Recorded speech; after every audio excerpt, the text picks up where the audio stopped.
નમસ્કાર મિત્રો, મારી પીઆર ગુજરાતી ચેનલમાં તમારું સ્વાગત છે। મિત્રો, અત્યારે હાલની સૌથી મોટી અને દુઃખદ ખબર સામે આવી રહી છે।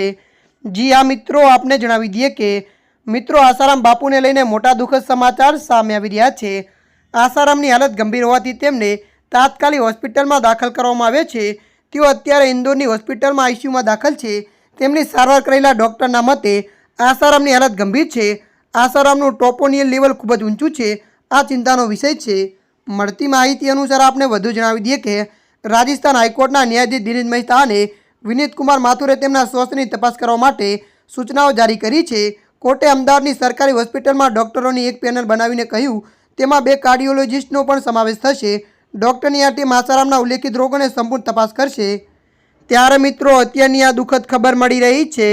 ત્યારે મિત્રો હાલ માટે આટલું। મળીશું નવી અપડેટ સાથે। જો તમને અમારો વિડીયો પસંદ આવે લાઇક શેર અને સબસ્ક્રાઈબ કરી નાખજો। ધન્યવાદ।